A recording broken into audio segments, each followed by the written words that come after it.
remember that if you are in the off cohort, that is like if you're supposed to be here, but you're actually at home, and you haven't made some kind of an arrangement with the office or with guidance, you have to do that, just so you know. So I don't have any way of actually doing your attendance if you're like in the wrong cohort, like if you're at home and you should be here, unless you've made an arrangement with the office.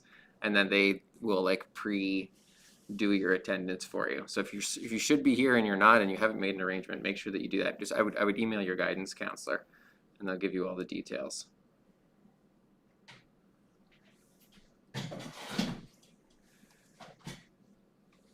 It doesn't matter. It's fine to do that, but you just got to let them know.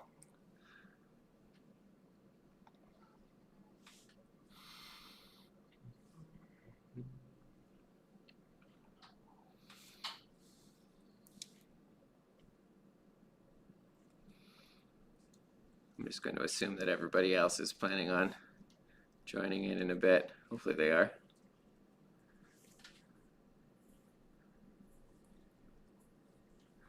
Okay, we got here Olivia.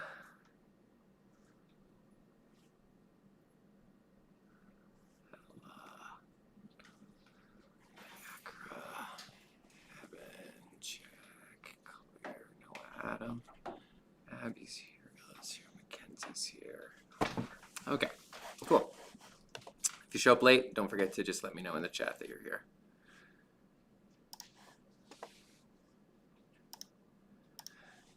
So first thing I want to mention, we are going to do a brief review today of Meiosis. Wait, it's been so long I can't even remember what it's called anymore. Meiosis, because you guys are going to be working on your project today on Meiosis, so you're going to have to get familiar with the process. Maybe you already are. Maybe you have a really good memory of it from 2 weeks ago, and if you do, I'm extremely impressed. I wouldn't, so it probably is going to require a little bit of a review on your part as well, but I will go over it, the process. We're in the room. We're going to do it with some pipe cleaners. I'm going to give you some pipe cleaner chromatids to work with. If you're at home, you can really use whatever you want. I mean, you could use like strips of colored paper if you had a little bit of tape, like because we're going to be doing some exchange of pieces. Or you could, I mean, if you have pipe cleaners at home, that'll work. You could do pretty much anything. Any like little pieces of string, yarn, really anything will work. You probably have at least one of those things at home. So we're going to do that in about 20-ish minutes. We're going to spend some time taking up homework questions first. So, or at least if you guys are interested, we will. And so if you're interested in doing the review at home as well, just keep in mind that you'll need some kind of material to be your chromatids for you. We haven't done that yet, right? We didn't do that before the break? Okay, I didn't think so.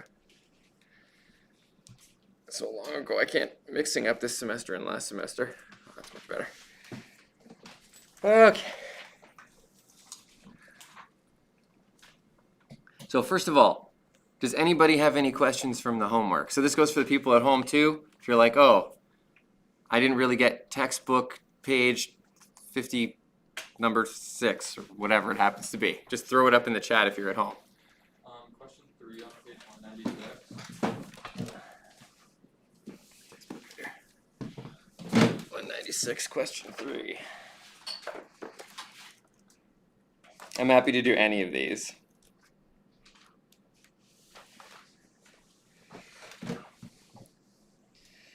Okay.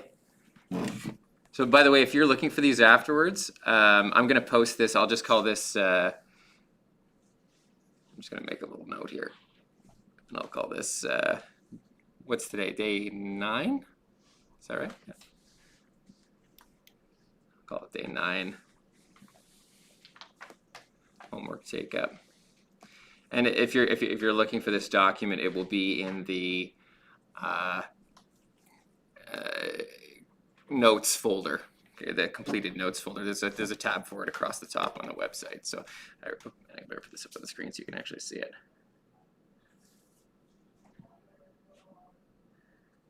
Yesterday I was having a heck of a time getting this thing to sync properly. It now seems to be working okay now. There we go. Okay, so number 3, the question is, it says a geneticist notes that crossing a round radish with a long radish produces oval. Okay? So the first thing you can notice just straight off the top is you have three phenotypes. Okay? Long radish, round radish, and oval radish. Okay, that's three phenotypes. You don't get that in complete dominance, where one allele is completely dominant over the other, and you only see one or the other, then there's only going to be two phenotypes, right? So if you see three phenotypes, you know for sure that it's going to be incomplete dominance or codominance. It's got to be one of those. Okay, so first of all, I'll write that out here. This is page 196, number 3.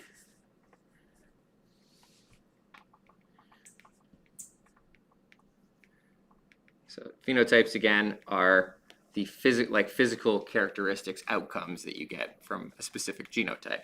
So there's three of them. So we know that it's got to be incomplete or codominance. It's not going to be complete dominance in this case. So then the second question here is, well, which one is it? Is it incomplete or co? So let's look at our three options. We've got round, we've got long, and then we've got oval, so like a halfway in between, okay? I'll rotate this way to make it a little bit more obvious. Okay, and then let's look at the difference between what it would be if it was incomplete or codominance. Question? I was just going to say, I think it's incomplete dominance. So you're right, it is incomplete dominance. Why is it incomplete dominance? Because it's the blend of the two. Exactly. So one of these is a blend of the other two. It's not both. If it was codominance, it would be both of the other two. And you can't be both long and round at the same time. It would have to be displaying both of those characteristics simultaneously, and it isn't. It's a third new thing that's a blend of the two. That's incomplete dominance. Okay, so you're right. This is a blend. So the blend is incomplete dominance. So then the next part is, so if we know that, then it's saying, now it's giving us a genetics problem. Okay, so now we're gonna tackle the genetics problem using the normal steps that you would normally use. And the reason why I took a moment to figure out which one it is just to know which notation to use. So if I know that it's incomplete dominance, then you know that there's going to be a capital letter. Okay, I'm going to use S. You're supposed to avoid S usually, but I'll make it obvious here. S for shape, and then you've got shape. Which ones here are the two traits and which one is the blend? And then that's the other part you got to figure out. What do you think? Round and the long. Okay, so round and long are the two traits here. Okay, so we've got round, okay, and then we've got shape long, and then we've got the hybrid, which is when you have one of each of them, which would be SR, SL. Okay, that's going to give us our oval.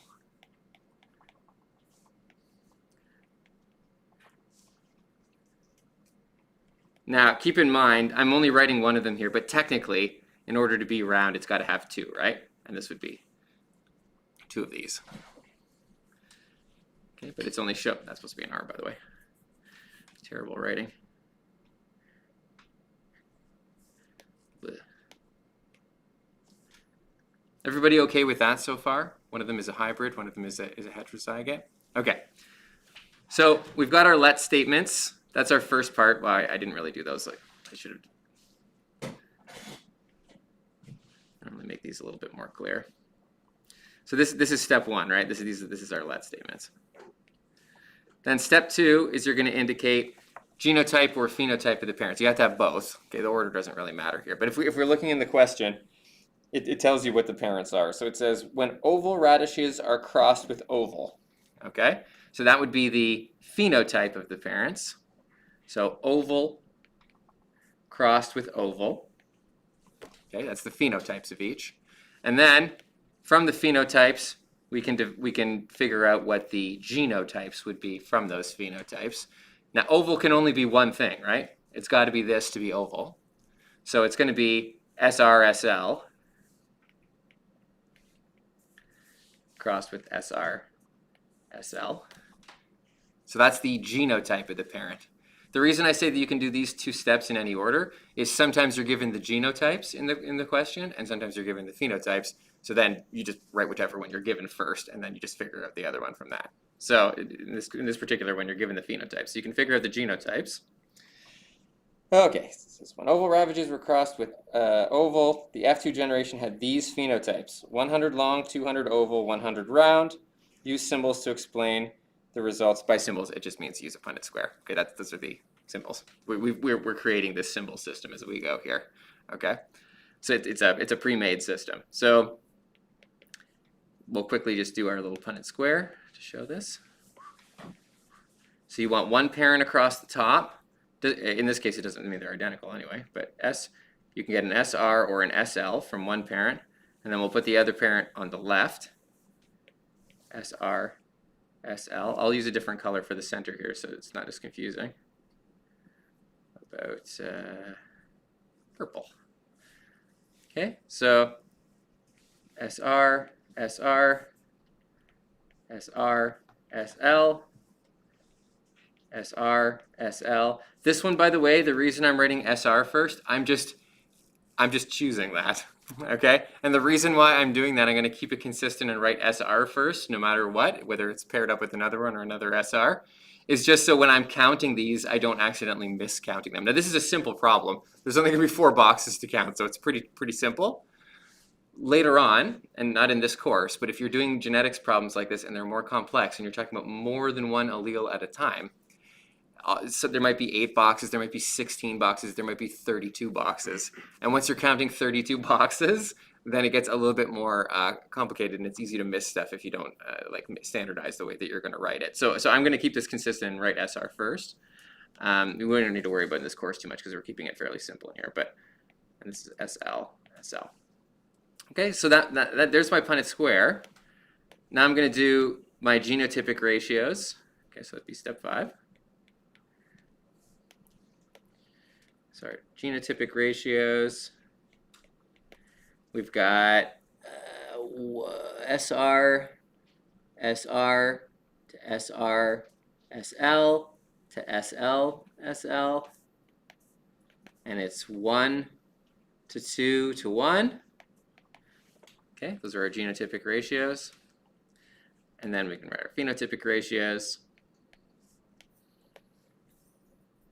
which would be SR would be round,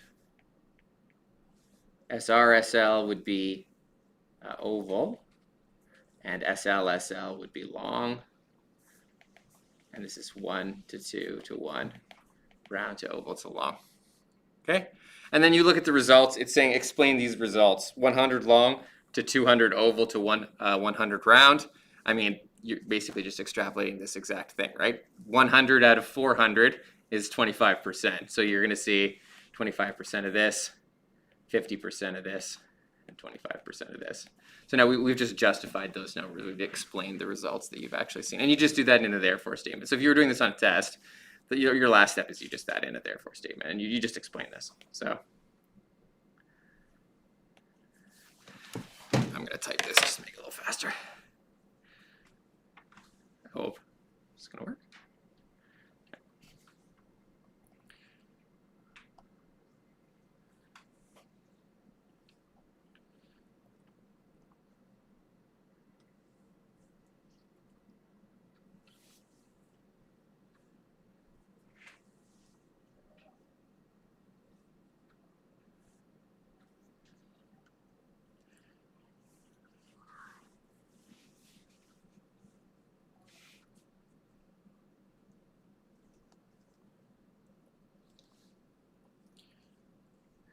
Percentages round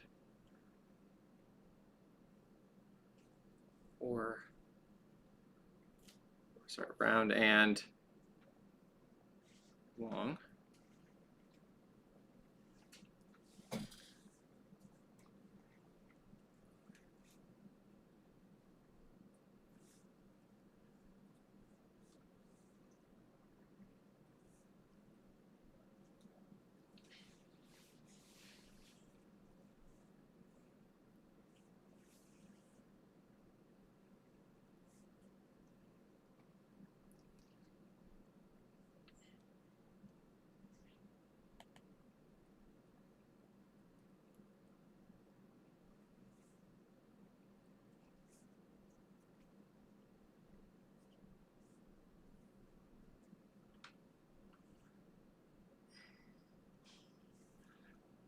Okay, just like a simple therefore statement explaining the connection between the two of those. It's pretty straightforward.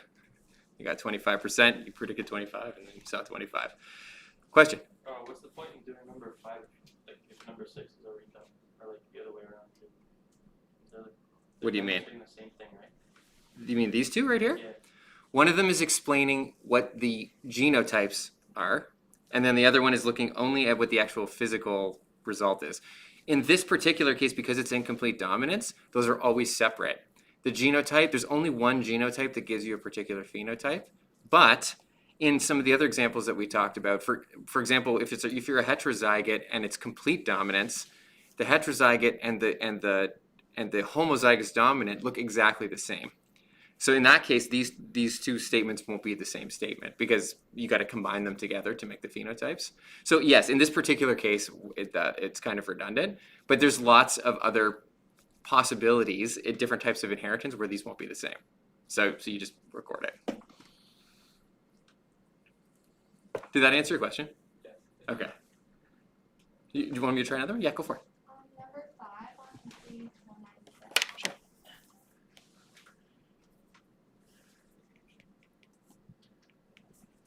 Sorry, you said 196? Yes. Okay, thalassemia. Somebody asked me about this one yesterday. Okay, so there's 3 forms of thalassemia.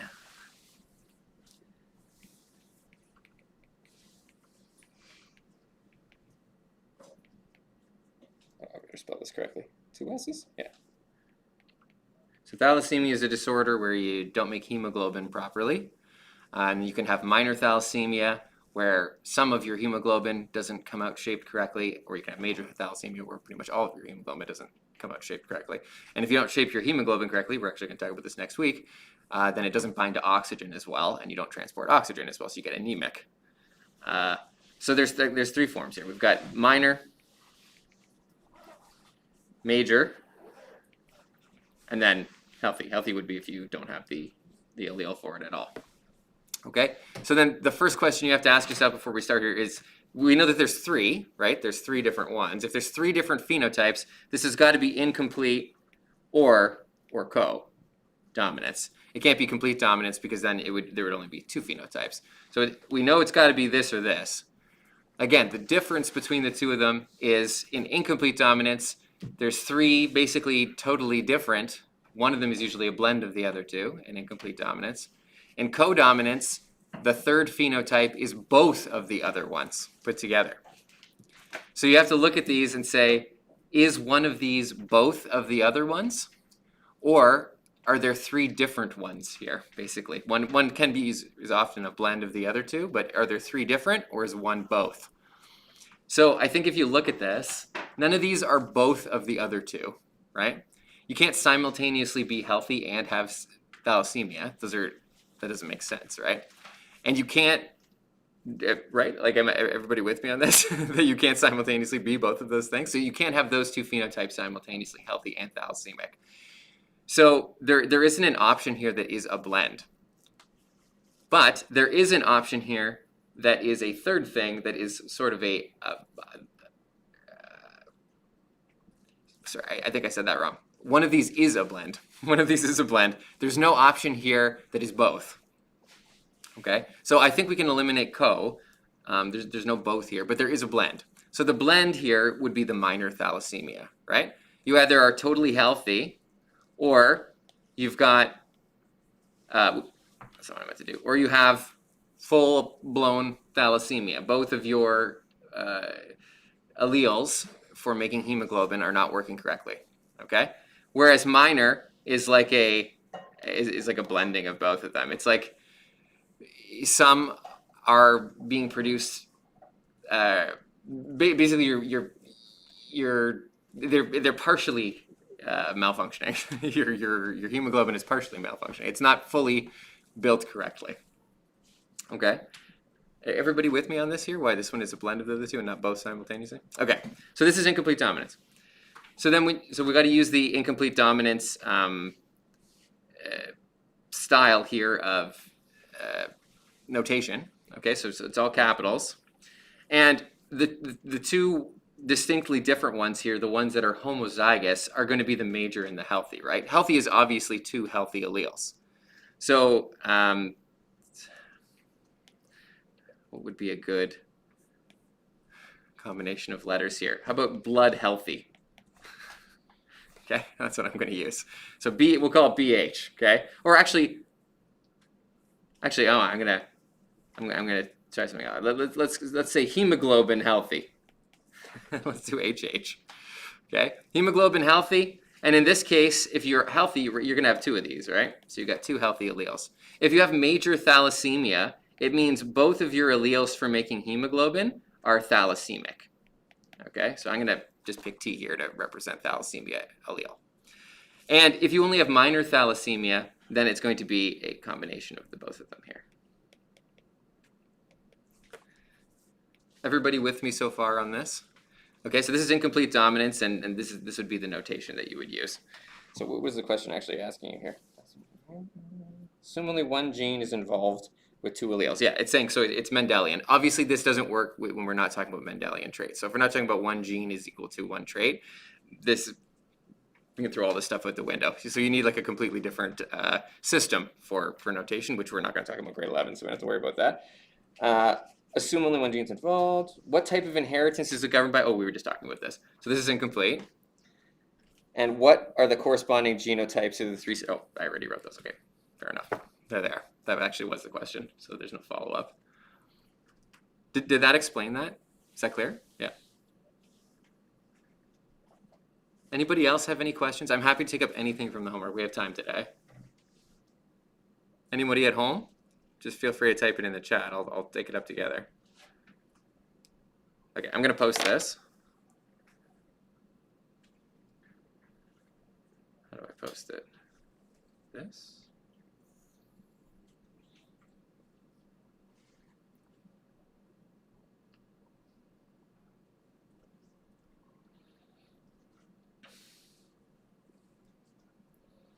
Yeah. Okay, posted.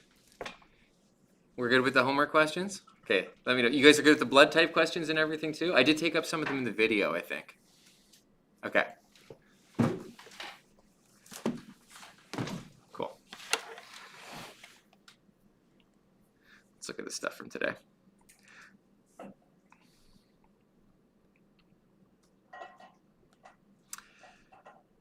So 2 components to today. It's simplified from yesterday. We don't have as many components, but that's mostly because I want you to have as much time as possible to work on the project, okay?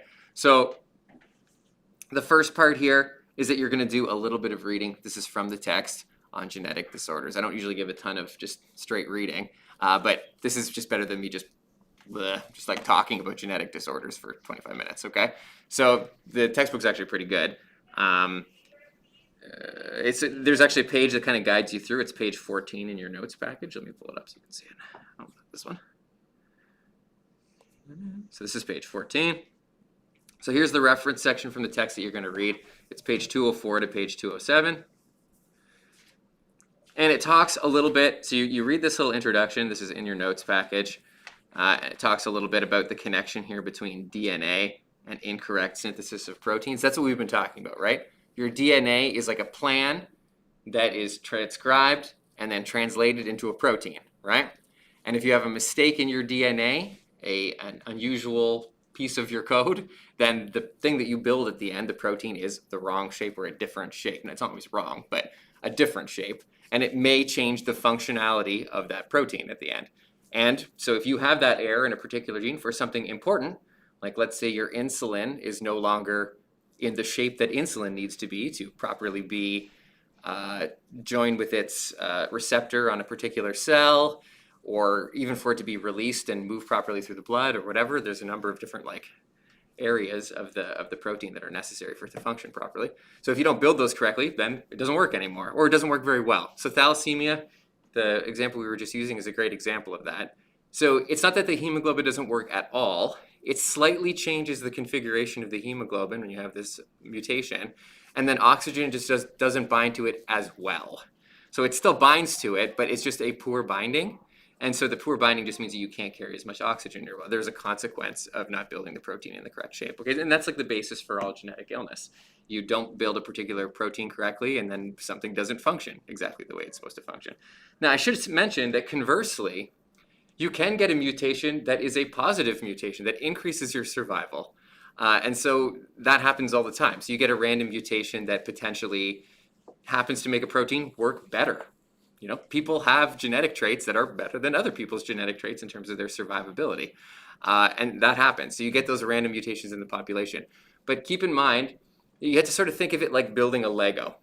Okay, this is how I think of it because I spend a lot of time building Lego with my son. But let's say if you put a couple bricks in a different spot, most of the time it's going to look less like the thing that you want to build. Most of the time. So most of these mutations are negative mutations. They negatively impact survivability. However, every once in a while, a random placement of one of those things actually enhances the thing that you're building. It looks better that way. It's a happy accident is what it is.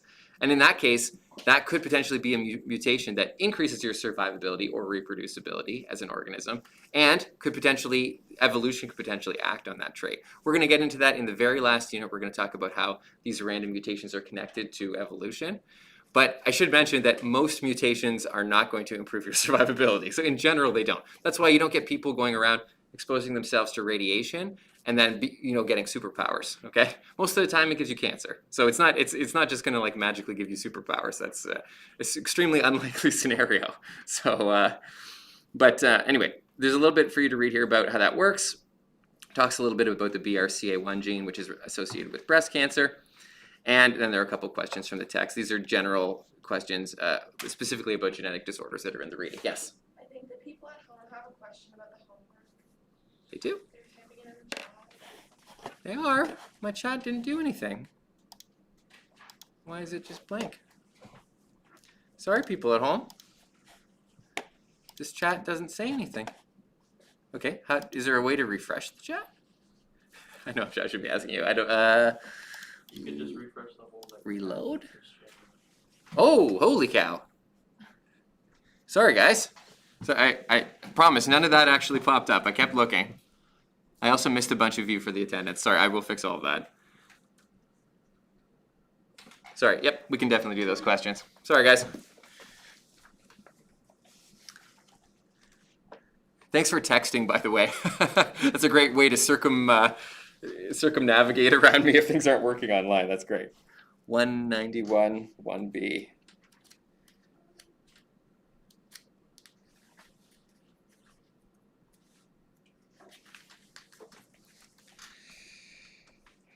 Okay. Okay, I'll go back to the question take up for 1 sec here.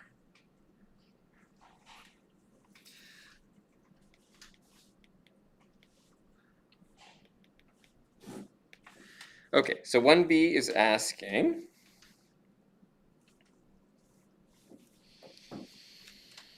the gene for whisker length in seals occurs in 2 different alleles. The dominant allele for long whiskers, this looks like it's complete dominance, and the recessive allele for short.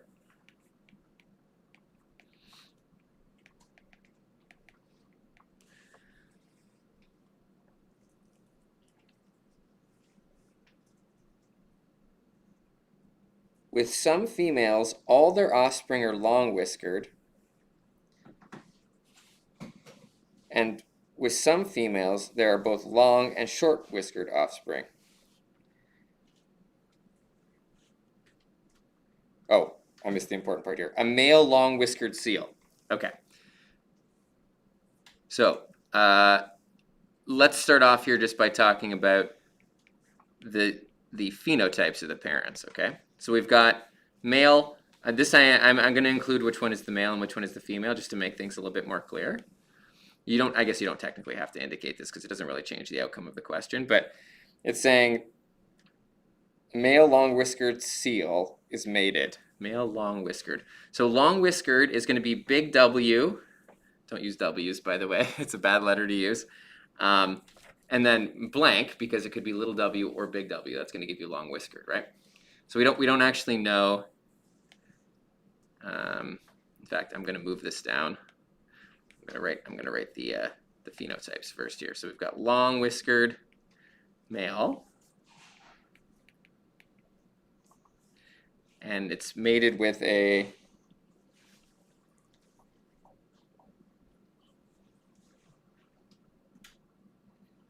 number of different females. Some females, all their offspring are long whiskered. Some females, they're both long and short whiskered. Okay, so it doesn't really tell you anything about the female, does it? Number of different.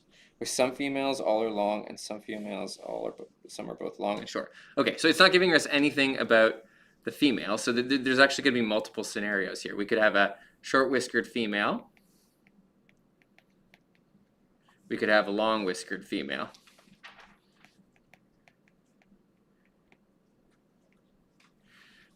So there are like a bunch of possibilities for this mating pair. We could have this. We could have this. And we could have this. Right? It's not saying anything specific about the female. So the female could literally be anything.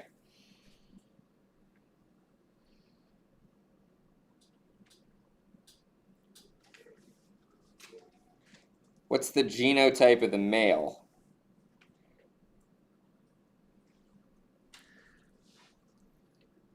Okay, so we're going to look at two different scenarios. I think that the key to doing this question is just organizing things well. So let's look at the scenario with some females, all their offspring are long whiskered, okay? All long whiskered.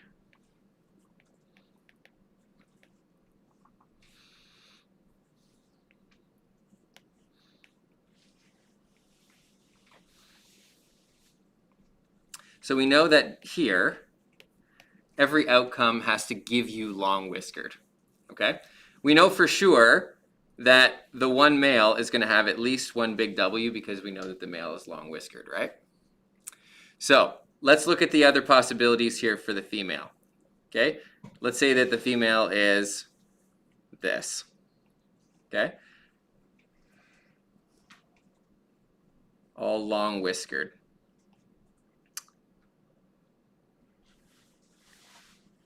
Okay, so here's something I can tell you about the male for sure. If I make the male, this is my male over on this side over here, okay? If I make the male a heterozygote here,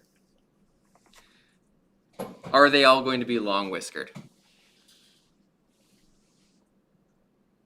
Do I satisfy that condition where every offspring is long whiskered? No, right? Because right here I'm going to get this. I'm going to get little w, little w. So in this particular situation with that female, can't do that, okay? Not allowed. So that means I know something about the male in this case, right? In order to make this true for all long whiskered, it's got to be this, right? And I could do that with the other one too. I mean, we could be talking about a female that potentially has two of these, and then you could have a male that has this. But what it's saying is that no matter which female you mate the male with, all are long whiskered, right? Okay. Wait, hold on a second. Let me get that correct. Let me double check this. A male long whiskered seal mated in captivity with a number of different females. I'm assuming they're different. With some females, all their offspring are long, and with some female, all of them there are both long and short. Oh, I get it.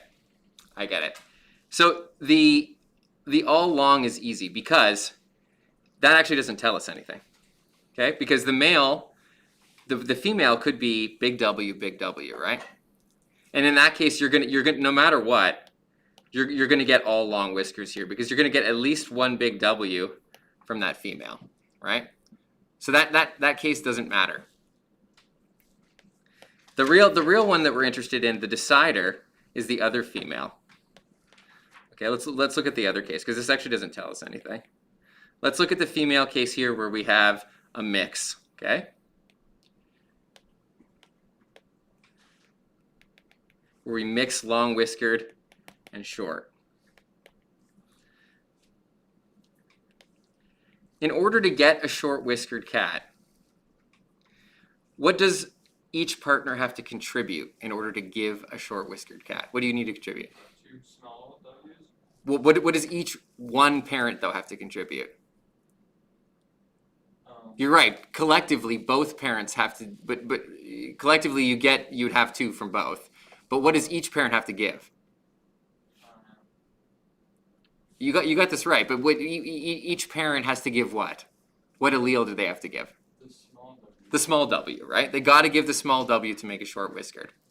Okay, so that is the only way to get 2 little W's. Is you have to have 1 from each parent. Okay. Doesn't it say the male does not have, the male can only make big whiskers? In that problem, it says it's a single male. Okay, it's only 1 male. We're always talking about the same male here, but it's saying sometimes the male makes long whiskered babies, only long whiskered, and sometimes it makes a combination of both. Oh, okay. Okay, but it is only 1 single male. So whatever the genotype is of this male, it's going to be the same no matter who you mate it with. Yeah. Okay, this one can change, the female can change, but the male is always going to be the same. So in other words, if I'm going to make a little w, if my male DNA, if my male genotype was this, can this ever make a short whiskered cat? Or otter, or whatever it is. Is it otter? Seal. No, it's impossible, right? This genotype can never make a short whiskered seal. So we know then, in order to make that little w, you have to have at least 1 little w. And we know that it's long whiskered, so it has to be the heterozygote. So going back up here, we know that this has to be true for the male. It's the only way to make a short whiskered one. Now you can still change the female, okay? In this case, what's going to happen to the offspring if you have big W for the female? What will happen to the offspring? I can write them out if you want to see what it looks like. No, okay. So this will, oops, it is. So this will be big W, big W, big W, big W, big W, little w, big W, little w. Okay, what are all these? Big whiskers. Big whiskered, long whiskered, okay? So that's one of the cases. That's one of the cases, which is that all of the offspring end up being long whiskered. Okay, so you can get that with this genotype. That is possible to get that as long as you have a female that is homozygous dominant. Okay, and then they also said that there's another case where you would get at least some short whiskered. Okay, so some short whiskered could be this, or it could be this. But in both of those cases, you're going to get some short and some long. So the only male genotype that satisfies all of those conditions, can create all of those things, is big W, little w. And you can show that. I mean, what you could do here is you could create a Punnett square for every single case. In other words, you could take big W, little w, and then match it with big W, big W, big W, little w, little w, little w. Okay, look at all the possible outcomes. And then you could do another case where you do 3, but with the other one, with big W, and then go through and do all 3 cases. Okay, should I do that? Maybe I'll do that real quick, just so you can see. Okay, this would be the proof. Okay, so here's the male with all 3 potential females. It doesn't take that long. I'll just do this quick. Okay, so there's one.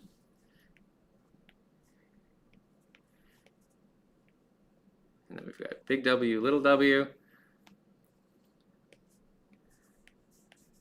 And then we've got, males are going to be the same in each case here. Little w, little w.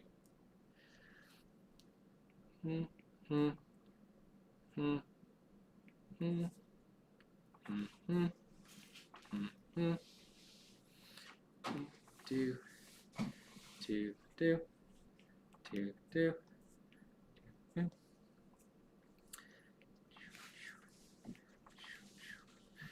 I really don't like W's. Okay, so I'm going to color code these by phenotype, okay, for long and short. Maybe I'll write my, we'll call yellow long and we'll call orange short.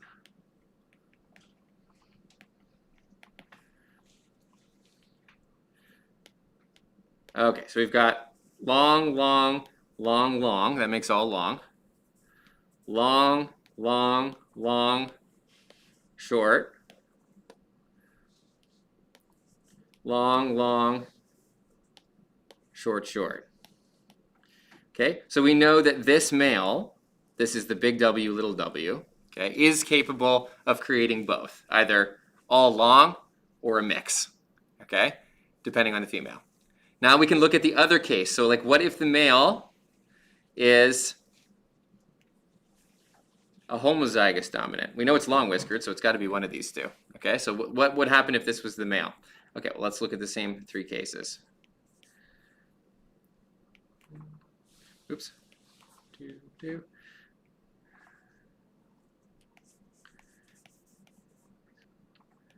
I'm doing always the male on the left here to make this clear here. So that this is the male here every time.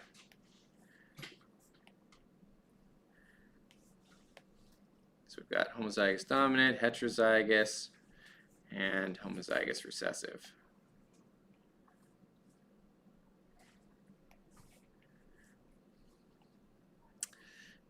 Okay,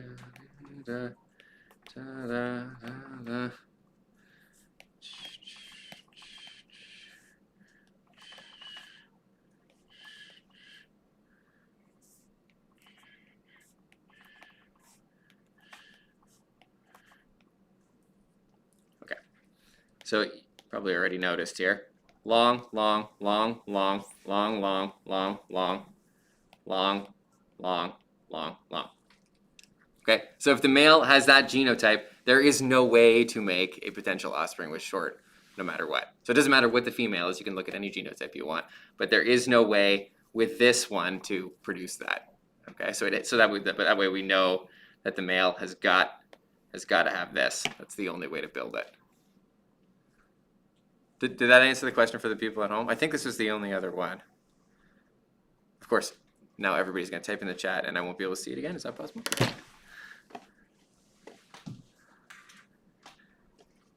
Carson, I promise I was looking at it. It just didn't load. Let's try reloading this again. I just want to double check. Doesn't appear to be anymore. Okay, hopefully that answered your question. Like I said, I'll post this. People want to look back over what that looked like.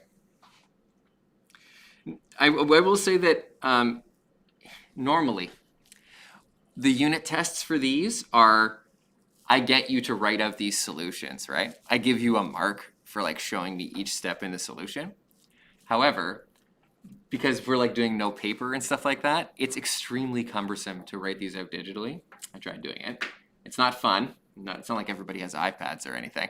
So I've converted these into multiple choice questions and asked you about which of these options is the potential phenotype, which one is the potential genotype.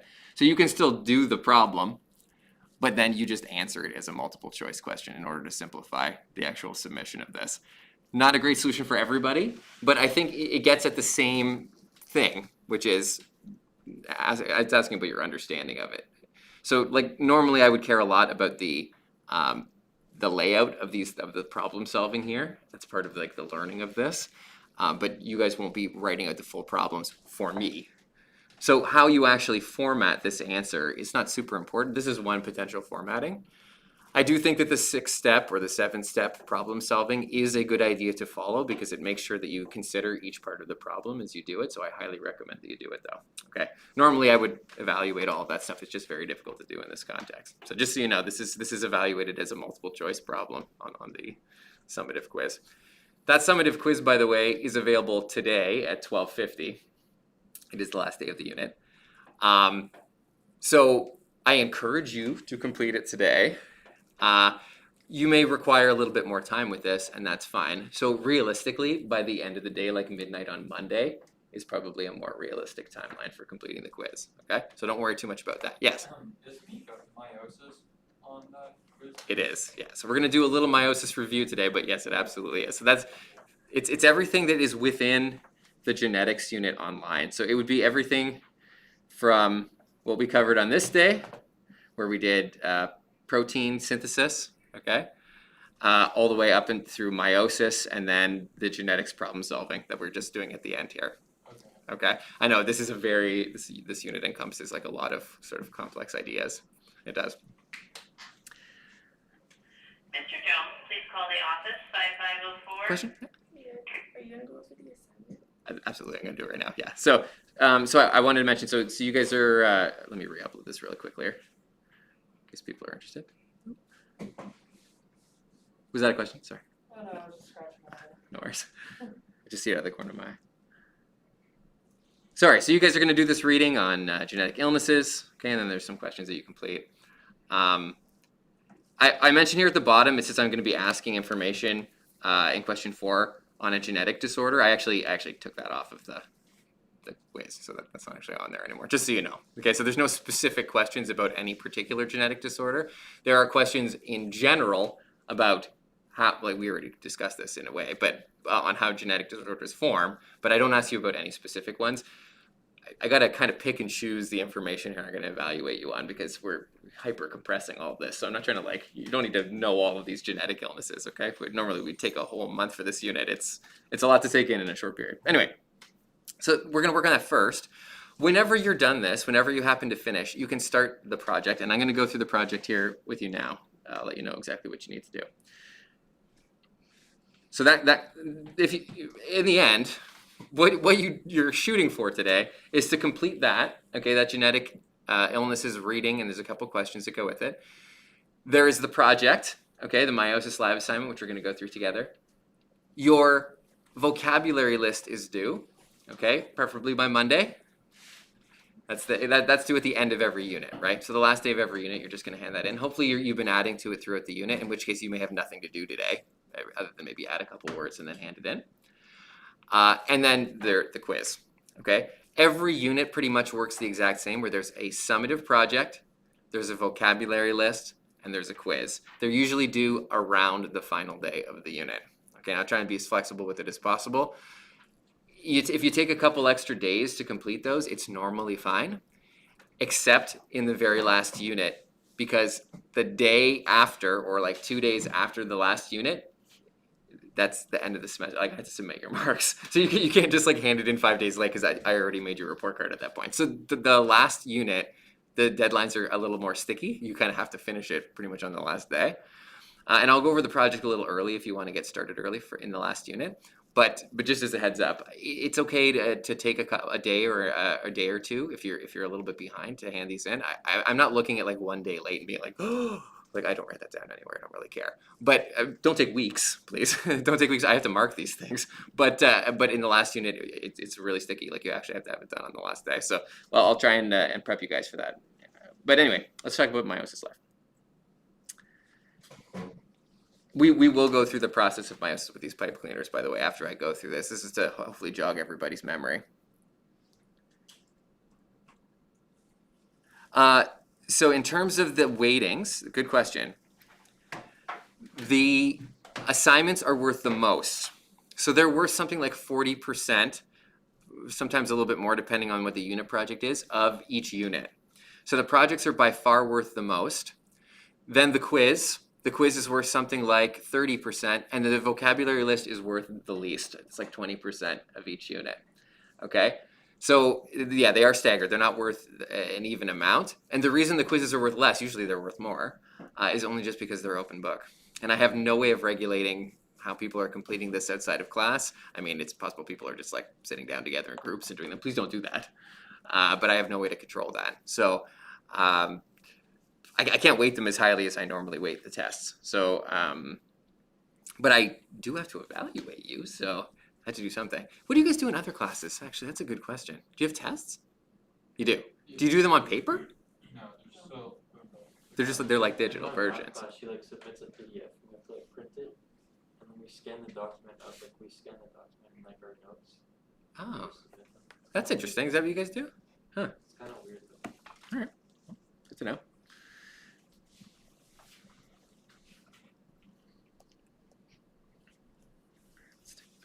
Meiosis left. Okay. The purpose of this is that you are going to demonstrate to your colleagues, fellow students, maybe directed at a level that would be good for your parents, okay, how meiosis works. So assume that you're speaking to somebody who has no familiarity with meiosis, only mitosis, okay? So they've seen mitosis in grade 10. They haven't covered this in their grade 11 course, and you're going to explain the process why specific parts of the process are important and what is specifically happening in each part, okay? And the idea behind the reason it's Meiosis Live is that you are going to create some type of live presentation of these things. Please do not hand in a straight slideshow at the end here, okay? There is a live component to this. I highly recommend using Loom if you've never used Loom before. I think I have a link to it here somewhere. No, maybe I don't. If you've never used Loom, I mentioned it here. You can use Loom. Mr. Frick said not to use it. Why is that? I don't remember. He said something about it yesterday, saying how the board doesn't like support it or something. But I don't know. You could talk to him about it. I will talk to He him said he about would that. talk to you, but like, I don't think he did. I saw him yesterday. He didn't say anything to me about it. That's funny. Huh. Anyways, he saw it on my Chromebook and was like, "Oh yeah, you're not supposed to have that, or you shouldn't have it." So I was like, "Oh, okay." Like, Really? yeah, Maybe he's worried it's a security issue, or? maybe. Huh. I honestly can't remember why he said. Okay, Just there's remember him probably saying- alternative. I mean, I'm sure there's alternatives. There are alternatives to it. All Loom does, by the way, is just record your screen. So, and a webcam. So you can have simultaneously have a webcam on your face. It'll put it in a little bubble in the corner. And the idea is that you could just go through your slideshow and just record it. You do it as Google Slides. You talk about it as you're going through. And then at the end, it gives you a link. And you just submit the link to me, and then I can watch your video of your presentation. It works really well. And it's free for students. You can have unlimited length videos as long as you use a student email address. I have never heard about a security problem with it before. And and I've got emails from the board that are telling me to use it. I think it's recent. Okay, anyway, there are alternatives. So if you really don't want to use Loom, there's absolutely alternatives as well. They do the exact same thing. What's this here? Easy Chalk. I think somebody else recommended this to me from the board too. So this also exists. This is like a little whiteboard that you can write on while you're talking. So if you want to like draw and move stuff around, that's an option for you. Some people just did straight videos of things. People did stop motion. People recorded themselves manipulating something on a desk with like their cell phone camera, or really anything you want, okay? As long as it's a live presentation of the content and you're explaining what's happening, okay? And so there are some conditions that I'd like you to do. So I'm gonna go through what we're looking for here.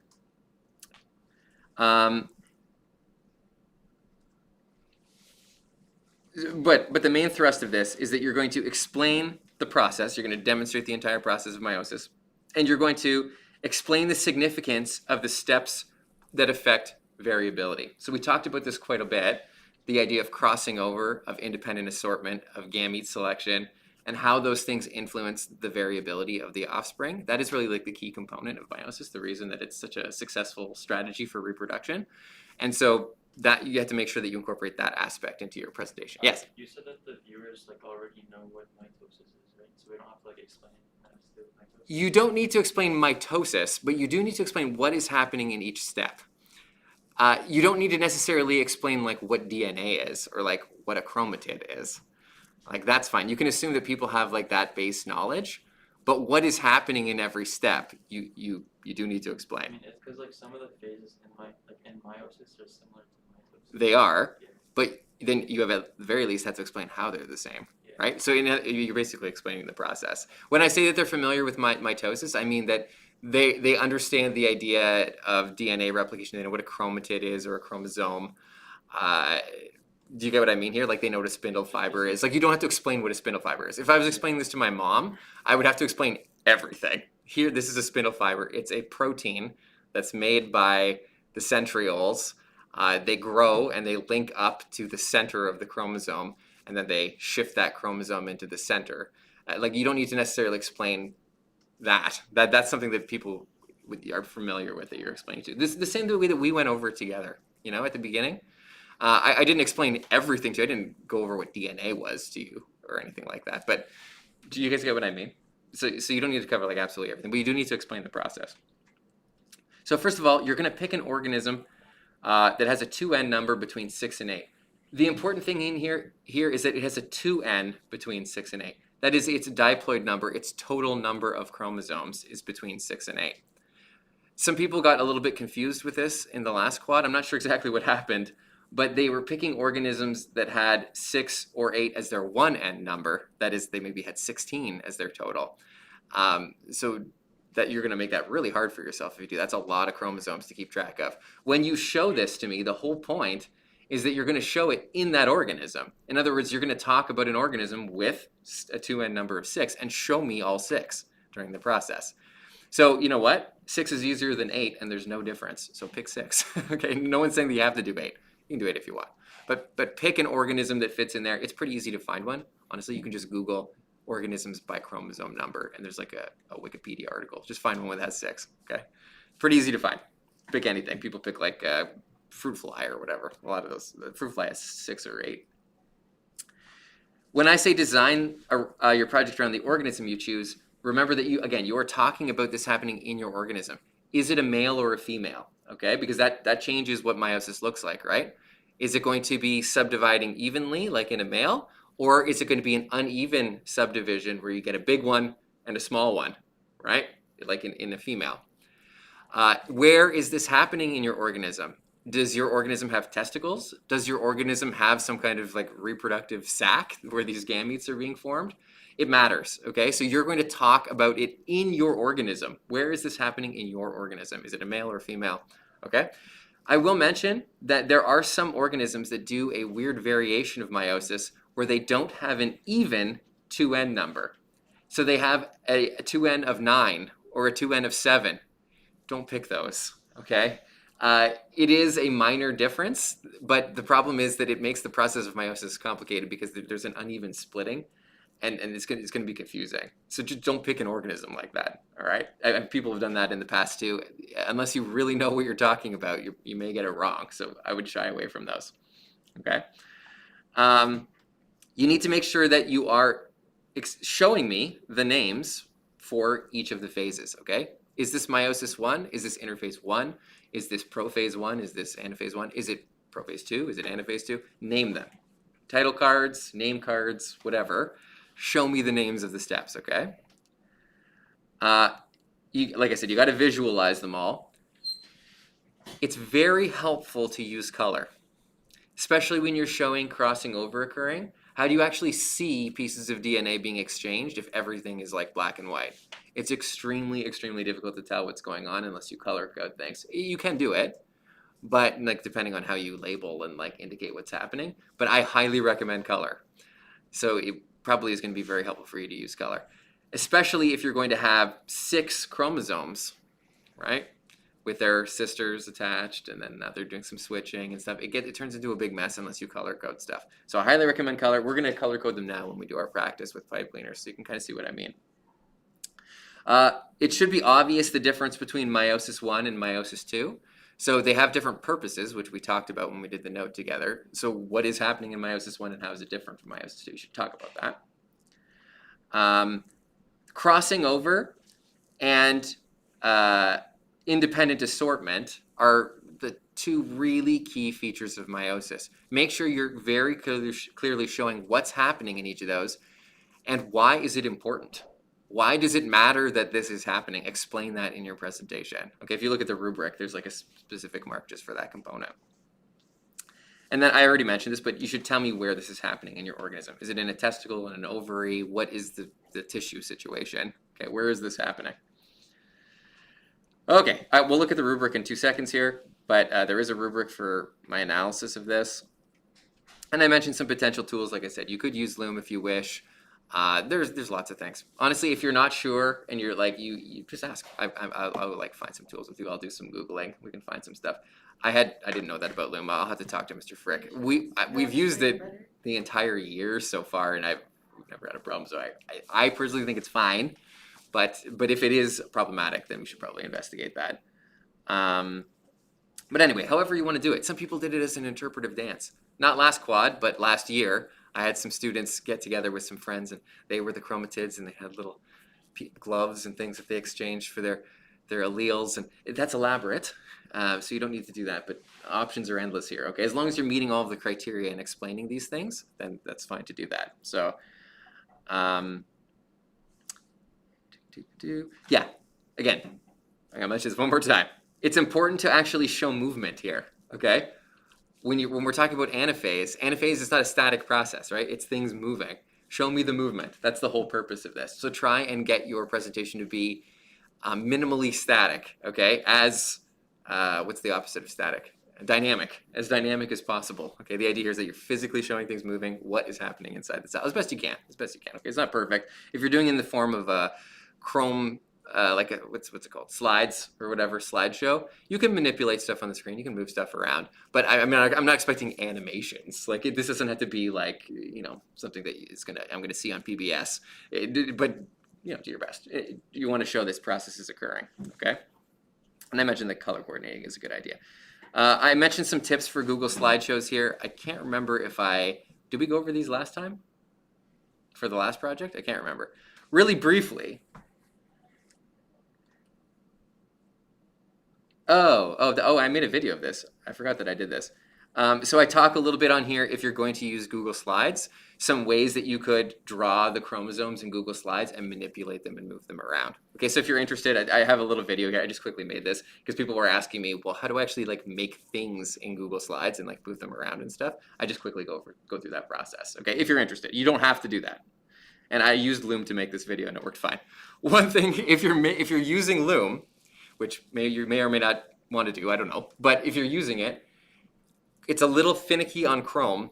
You have to go to the part, whatever you want to film first. So you have to go to your slideshow and then start up the Chrome extension and record. If you start it up on another tab and then switch over to your tab, I don't know why, it's a little bit buggy, on Chromebooks anyway, it will like cut the video off when you switch to a new tab. So just as a heads up, I had a lot of people complain last quad about how they couldn't get it to work, and that's the reason it's not working. So if you start on the correct tab and then start Loom, then it works fine, but if you try and switch, it doesn't. Okay, so we got that. You're gonna submit your file there at the end.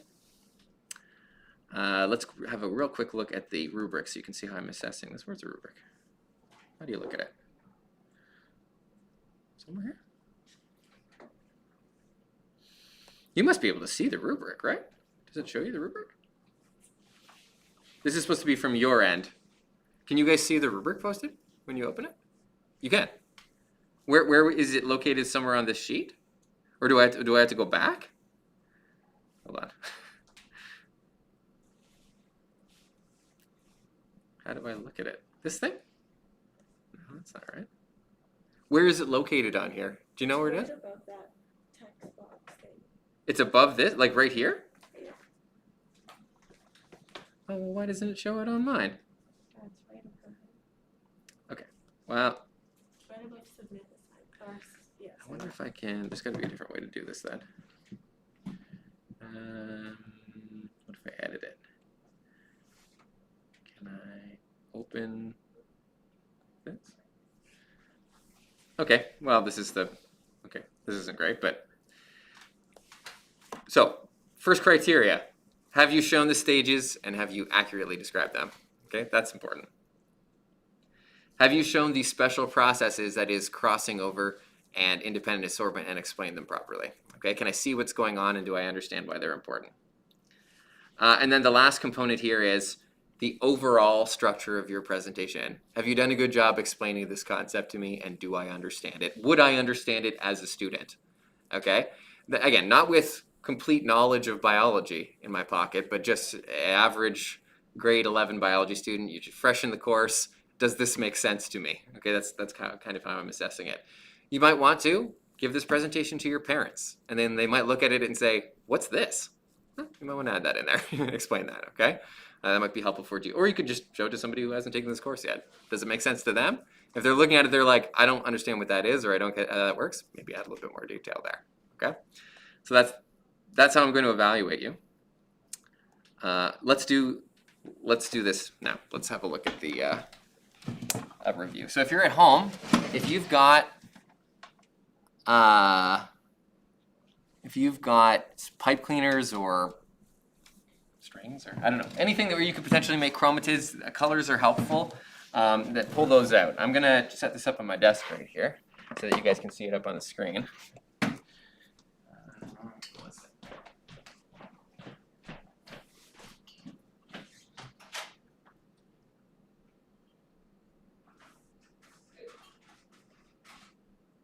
This is good practice for when we do the fetal pig. We're gonna do it very similarly here.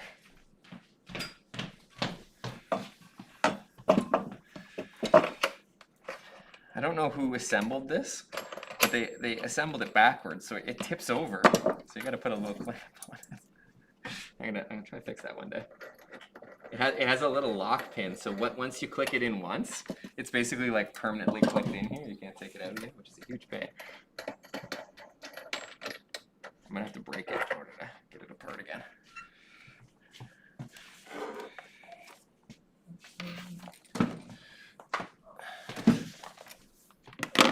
This is kind of cool because this stand has a little microscope built into it, so when we do the dissection, you can actually use the microscope to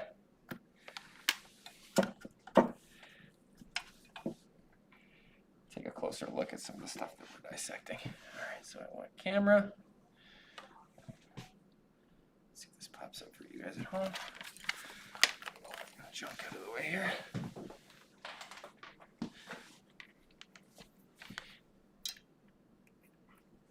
You guys see this? Yeah.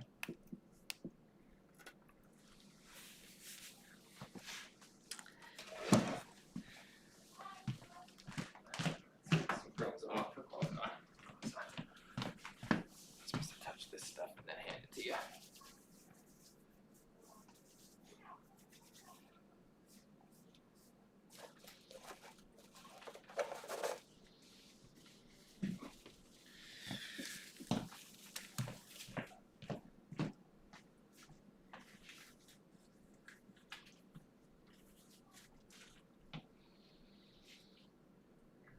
Pair of scissors too, I'll hand them out to you.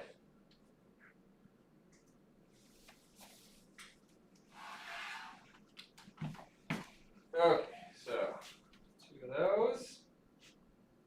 2 of those. We're going to be looking at an organism here with a 2N number of 4. No, 2N number of 2. Okay. Keep it nice and simple.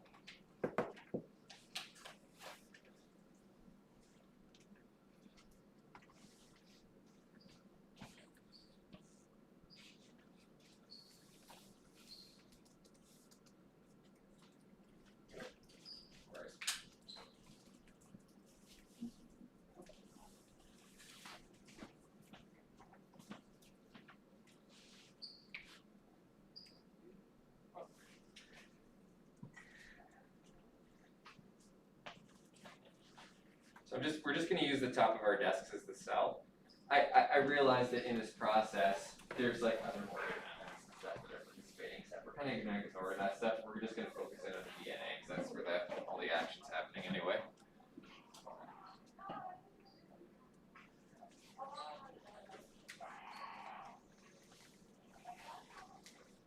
Everybody get 2 colors, so you should have 4 total.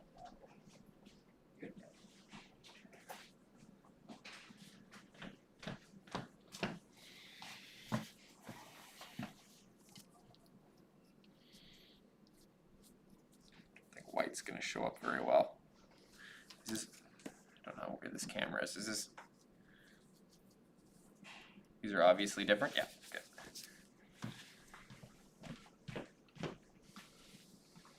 Last thing is we're going to do some genetic recombination, so we're going to need a pair of scissors.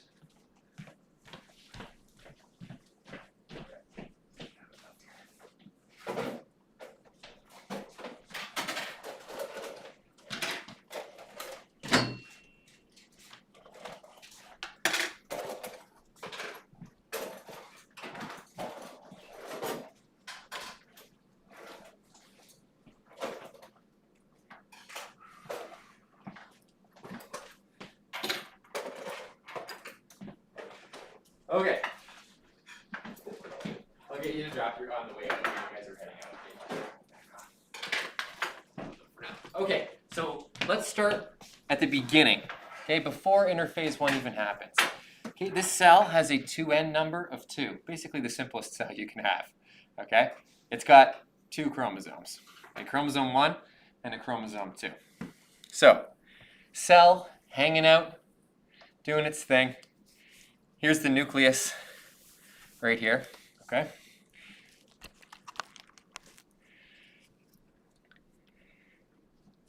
Here's some DNA. We've color-coded them for our convenience, okay? This cell's DNA is unwound as chromatin right now. Okay, so it's not a chromatid, it's just unwound, it's not wrapped around histones, it's just laying about in the cell. This process has not started yet, okay? So what we want to do here is we want to create 4 cells in the end, and each of those cells is going to have a 1n number of chromosomes in it, right? How many is that for this organism? How many total chromosomes are going to be in a gamete at the end? So if it had 2, it has 2 now, right? Before it started. It had only 1, right? If it had 2 at the end, then it would come together and it would make an organism, because it would take a gamete from the other partner, and it'd have 4. That would be double its 2n number. It'd have too much DNA, right?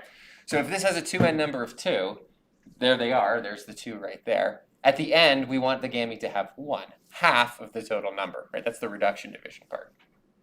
Okay, so keep that in mind.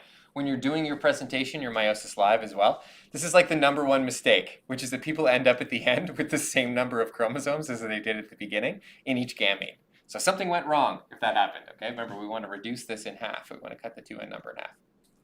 So here we go. We've got our organism. It's got its DNA, and then we're going to head into interphase 1. Okay, we're actually going to start meiosis. We want to start producing these gametes. What happens in interphase 1? What's the most important part? What happens? Right. Okay, so we're going to replicate this DNA. We're going to synthesize it. So each of these strands, and that's why I gave you 2 of the same color, okay, are going to build a copy. And that copy is linked. In other words, the sisters, which are identical, are attached to each other with the center. Okay, you can't actually see this in the cell because keep in mind the DNA is still unwound in its chromatin form. So this is not obvious. You can't see this under the microscope. But it is happening. You make a copy of your DNA. I'll put this into the center for people here. I think I'm going to have to move this over, otherwise we're going to run out of space. So let's get all this electronic junk out of here.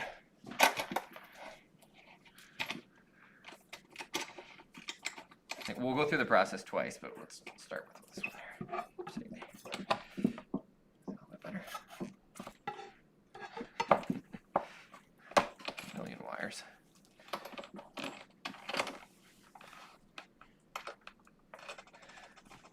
If, by the way, at any point we get cut off at home, text somebody in the room so I can fix that right away.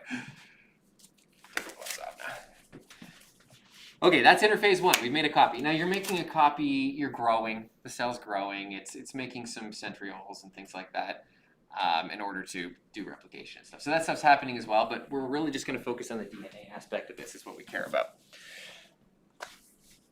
Prophase 1. What happens? We've gone through interphase, now we're in prophase 1. IPMAT-C. Interphase, prophase. Anybody remember? What happens in prophase of mitosis? Don't remember that either. Uh-oh. That's a problem. Is this where they cross over? It will happen. That's not the very first thing that happens. We'll get there. They get like sort of wrapped up. Exactly. They get turned into chromatids, right? So we're going to take this chromatin that's just like laying out, and we're going to wrap them up into chromosomes. So what I do to show that is I just take it and I like turn it into like a sausage. Okay, so they get wrapped up into these chromosomes. This is when it starts to become visible under the microscope. Okay, and it works even better if you've got a pencil. You guys might even have a pencil. I'm not using any pencils in here. If you got a pencil, you just wrap it up around your pencil. This is actually very similar to what actually happens, which is that the DNA is getting wrapped around these little proteins called histones, and then we end up. That's why they're visible under the microscope. So they kind of turn into like a little DNA sausage. Oh, this works much better with a pencil. Okay, there we go. And this is when you start seeing them in their actual X configuration under the microscope. Okay, so there we got one right there.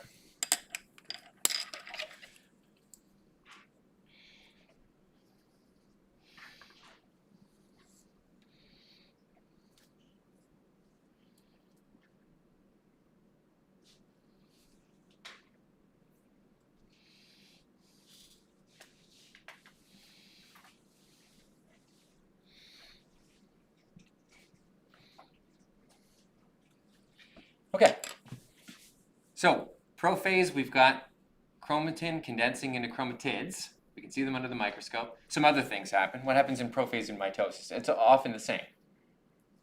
What's the other important thing that happens in prophase? Where is all of this stuff? So the nucleus dissolves. We got to get rid of the nucleus because we got to start moving stuff around and organizing stuff, and the nucleus is in the way. So the nucleus is going to dissolve. There's really no way for me to show that here, but we got rid of the nucleus. And then, now this is where meiosis and mitosis start to differ. So in prophase 1, as opposed to prophase, you mentioned it before, or somebody mentioned it. Who mentioned what happens? Crossing over, okay? So these are going to hug each other. They're going to get into a tetrad. And the reason that they're hugging each other is because they are homologs, okay? If an organism has a 2n number of 2, those two are homologs. They have to be homologs. Now, if there's more than 2, if there's 4 or 6 or 8 or something, then they're going to seek out their correct homolog, right? Chromosome 1 will link with chromosome 1, chromosome 2 will link with chromosome 2. But in this case, they have to be homologs to each other. There are only 2. So they're going to link together into their homologs. And then this is where the really crucial part happens for variability, which is what? They're hugging. What are they going to do? They're going to tetrad. Oh, they're going to cross over. So they're going to switch a little bit of DNA, and then they're going to genetically recombine. Okay? So what we're going to do to show that, this is the reason that you have the scissors, is we're going to cut off a little piece off of the bottom of each. Not of each. Sorry, I should say each. Or 2 of them. One of one color and one of the other. One of each of the homologs, and we're just going to switch them. Now, ideally, assuming this process is working correctly, it's going to be the same piece on each, okay? Now, technically, sometimes it's not the same piece. That's when you get a mutation. But we're not going to demonstrate that here, okay? I'm going to cut the same piece off each. And then I'm going to genetically recombine it. Okay, so this is a little bit of a pain, but basically, if you want to recombine them, you can overlap them a bit, and I just twist them together to get them to link.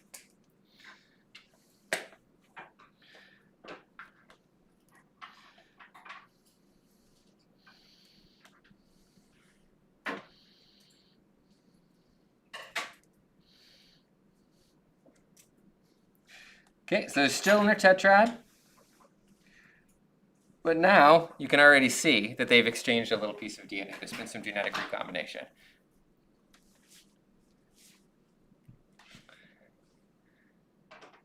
Oh. I didn't realize I could zoom out. Here, I'll zoom in though.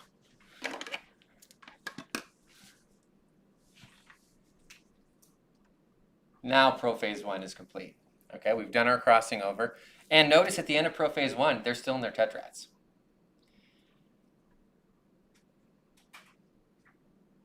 Now metaphase 1 happens.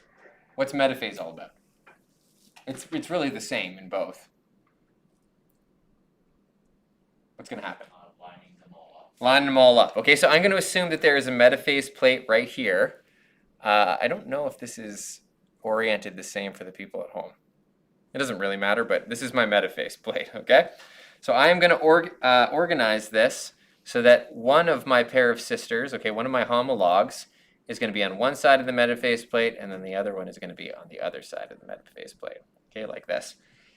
Now here, if you're doing your presentation, it's a good thing to discuss how it's random which side they go to. That's independent assortment, right? It's got stuck together. So either it's going to be like this, or it's going to be like this for each pair. It's random which side they go to. Okay, that's the independent assortment part. We'll talk about why that's important. Okay, so we're lining up in the center. Obviously, if there was more than a 2n number of 2, then you'd have the other ones lined up above and below. Zoom out here a bit. Now what? That's metaphase 1. Now what about anaphase 1? What happens in anaphase? Anaphase, banana phase. No one wants to take a shot at it, eh? No one remembers anaphase. Distant memory. Go for it. Do you like this spindle fibers? Okay, so you got your spindle fibers here, and they are going to yank apart the sisters. Or, no, sorry, not the sisters, the homologs. Okay? So note that the sisters are still linked together. Okay, they're not identical anymore, but they're still sisters. So the sisters stay together here in anaphase 1, and these sisters stay together, but their homologs are going to get pulled apart. So they're not with their homologs anymore. And then telophase? No one even wants to take a shot at this. Nobody remembers this at all. It's hard. I shouldn't say nobody, but they're struggling. It's a long time ago.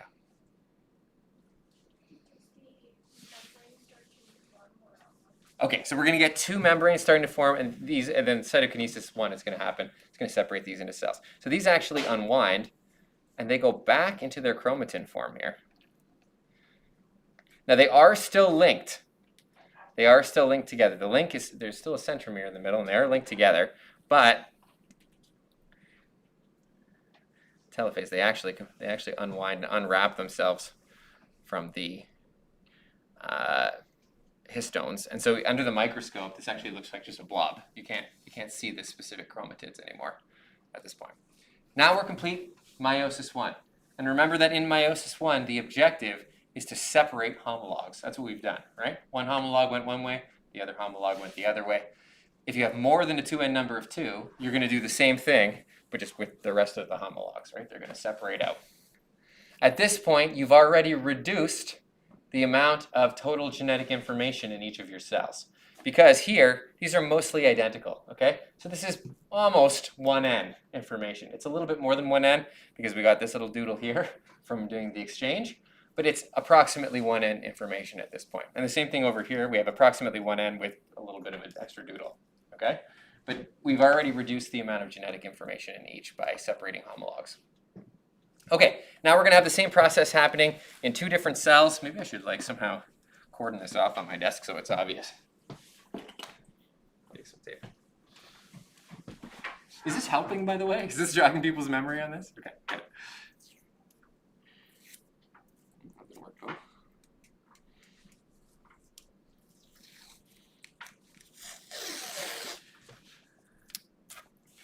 Okay, these are 2 separate cells now. Now we're going into meiosis 2. Interphase 2. What happens in interphase 2?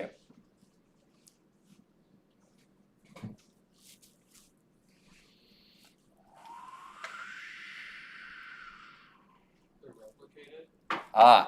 If we replicated them, we started getting into trouble. Why?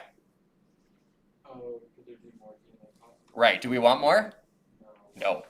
No. So this is the only interphase where no replication occurs. Because if you replicate these, all of a sudden you're going to have double the amount of DNA, and when you get to the end, you're not going to have 1n chromosomes anymore.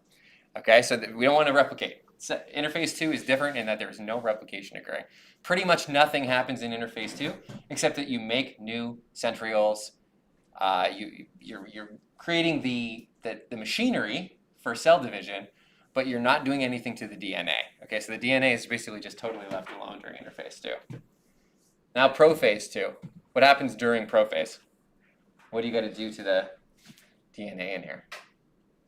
We're getting ready again to do this. We got to wind it up. Okay, so we're going to put these around histones. I'll use my little pencil. This seems pointless. We just unwound these. Nothing happened. It is pointless. Okay? This is pointless, and that's because this is not an engineered process. This is an evolved process. There is lots of inefficiency in evolved processes, okay? Things happen twice for no reason because that's how they've evolved. So it's not necessarily the most efficient.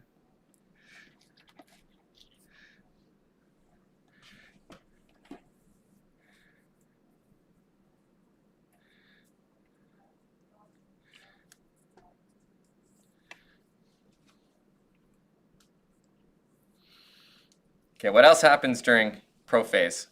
Would be the same here in prophase 2. Throw it out there. Does the DNA need to be unwound for it to make new centrioles? No. So that's actually a completely separate process that is happening outside of the nucleus. But does it have to look at the DNA to see how to make it? That is a really interesting question. Is it actually building the proteins using transcription and translation, in which case it would need to unwind the DNA? That is a really good question. I don't know the answer to that. Maybe. Maybe it is essential to unwind it. That's a really good observation. Maybe.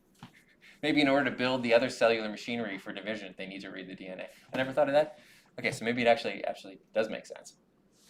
That's a good observation. Okay, prophase 1, we've wound up the DNA into chromatids. Now what? Wait, there's other things that happen during prophase. Sorry, prophase 2, by the way, prophase 2. What else do we need to do?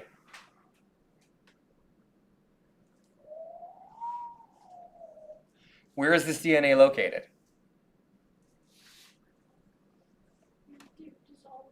Okay, got to dissolve the nucleus. Okay, whatever nucleus is around here, gone. Got rid of it.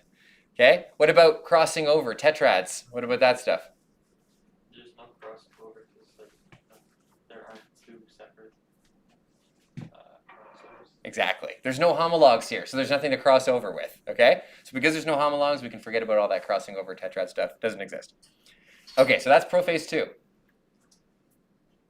Metaphase 2, what happens? What do you do during metaphase? This is the same as in mitosis too, right? Just get lined up in the Okay, we're going to line them up in the center. So I'm going to imagine that there is a metaphase plate right here.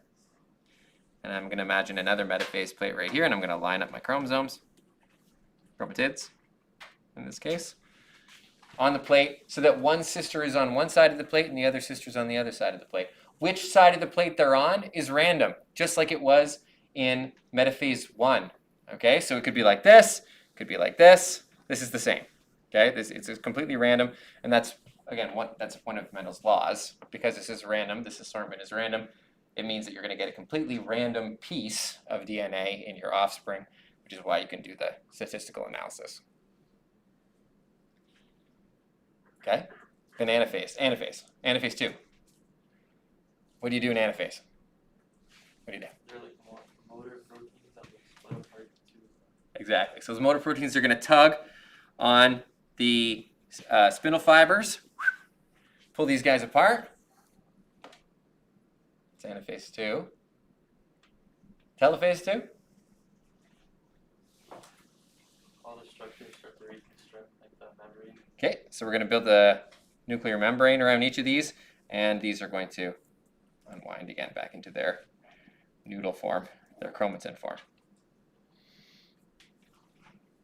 And then finally, this actually initiated a little bit earlier than this point, but cytokinesis is kind of happening in the background here, and it's going to cause these two cells to completely separate into 4. Okay, now we've got 4 at the end. Now if we look at the number of chromosomes here in each, you'll notice this is now the 1n number. We had a 2n number of what at the beginning? What did we start with? The 2n number 2n number of 2, right? And if we look at the number of chromosomes now, we have the 1n number, half of that. There is 1 chromosome in each of these. This would basically be the simplest organism, okay? We only got 1 at the end. And if you look at them, and look at their sequence, which we depicted with color here, you'll notice that each sequence is different, okay? So we have 4 genetically dissimilar gametes here. They are not identical to each other. And again, that was the whole point of this process, is that we're creating variation here. We're going to meet up with a gamete from another organism to get the 2n number, the full number of chromosomes, which would be 2 for this organism.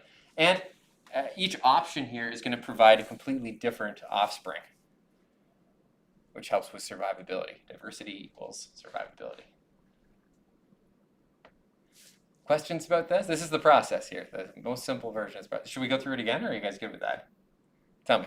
Actually, I want to know that, like, you know how there's different cells, like, let's say, like, different tissue cells? Yep. Would it matter, like, does the process change depending on the tissue cell? Are we talking about meiosis? Yeah.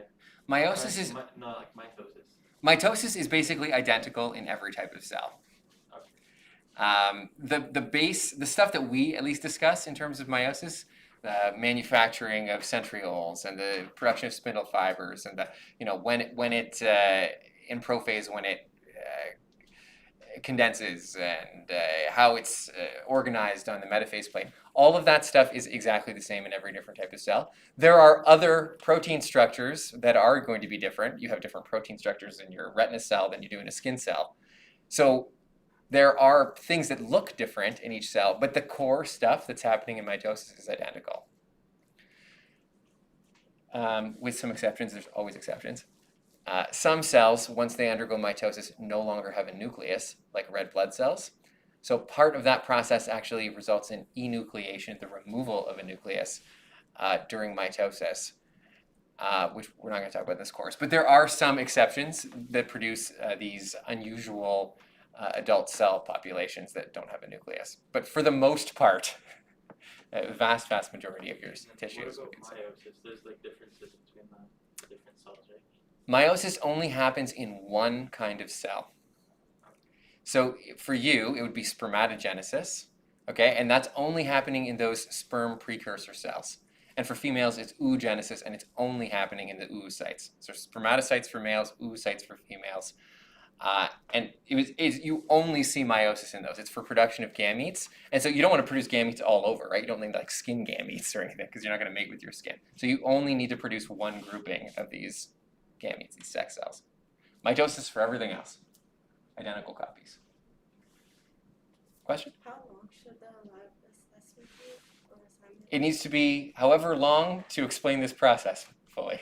I've seen people do it in 5 minutes effectively. I've also seen people do it in 20 minutes effectively. 20 minutes is excessive. So if you're getting up into the past 10 minutes mark, I would say that you may be providing a level of detail or going at a pace that is probably not helpful for you. I rarely see one of these longer than 10 minutes. They do not have to be 10 minutes long. I've seen people do it in less and include all of the information. The key is, do you include all of the required components that are in the instructions? If they're all there and it's 5 minutes long, you're good. Yes? Pretty much what we just did is what we're redoing in the project. So there are some aspects that I haven't included here. One of them is here, I'm not explaining the importance of some of the major things that are happening here, which you need to do. I haven't picked a target organism, and I'm not talking about it within the context of a specific organism. I have shown only a 2n number of 2 here, and you need to pick 6 minimum. What else is missing here? I have no textual cues for the steps. You need to include some type of title card showing prophase 1, metaphase 1, and phase 1, explaining like when I'm looking at a specific stage. But yeah, this is the basics of it. You're doing this. This is a simplified version of that. Any other questions? So like the process is the same for like all organisms? All Like are there gonna be animals. Well, okay, yeah. I'll What we're looking at here is animal meiosis. Yeah, that makes sense. But what was I gonna say? Are we just picking the animal just cause? Like would it like It has a change it? 2n number of 6 to 8. Okay, that's basically what we're picking. Any animal that fits into there is fine. You could do plants, okay? You can pick a plant. There are plants that are in there. You should be aware that if you're doing a plant, that there are actually some other things that are happening during meiosis that are slightly different, but I don't care. You don't have to show me those other things. I just care that you're demonstrating the process of meiosis. I'm not gonna like look it up. I'm not gonna look up and be like, oh, that's not how a metaphase plate works in plants. It doesn't work that way. It works slightly differently, but it doesn't matter, okay? I care more, are you demonstrating how meiosis works in general? It doesn't have to be hyper-specific for your target organism. But I do want you to talk about where it's happening. So if you're going to do a plant, talk about how this is occurring in the flower, in the ovule, or it's occurring in the stamen where or in the pollen sac where the pollen is being produced in the flower, okay, or whatever. That level of detail is good, but you don't need to go into the biochemistry differences because there are a few, but it's not important. And any other questions about this? These are good questions, by the way.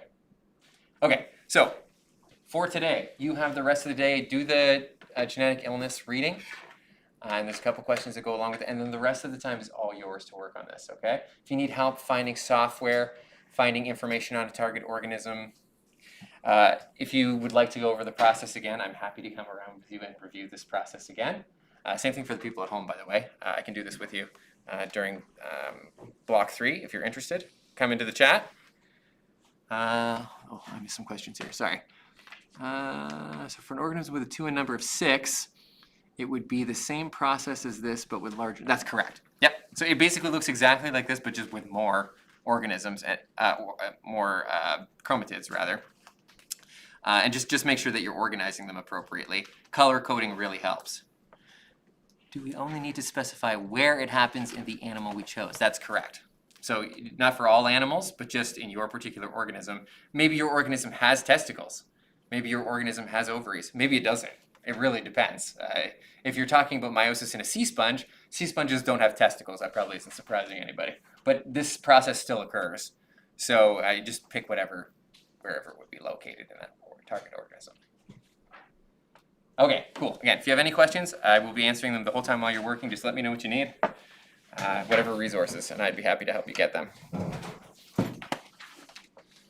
Don't forget about the quiz as well, but you can take until the end of the day on Monday, okay? Monday at midnight. Don't feel like you need to do that immediately.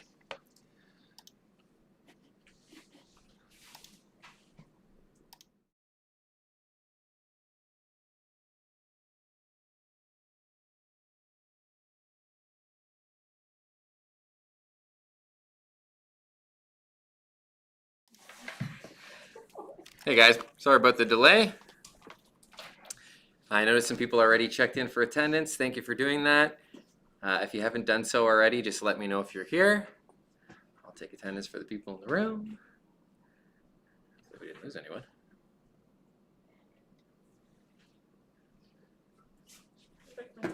Washroom, okay, good. Right, that I caught. I don't want to lose anybody here. Lock them out. Okay, we're good.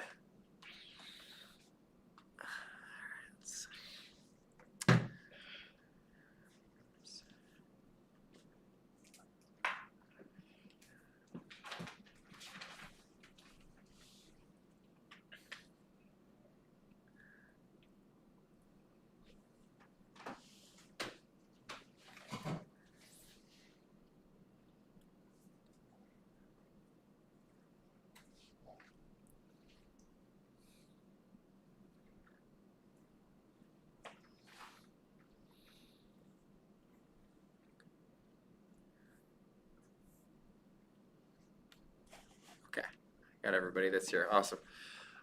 So I don't really have much to tell you here for the second half other than keep working on your project. You can either type your questions in the comments here, or you can feel free to email me. I'm tracking my email as well. You can always come and chat with me during block 3 if you'd like. The quiz opens up at 11:50, so you can start writing the quiz 11:50 onward. Before end of the day on Monday, that's before midnight on Monday. Ideally, you'd complete that quiz. It doesn't have to be today. If you're ready today, get her done.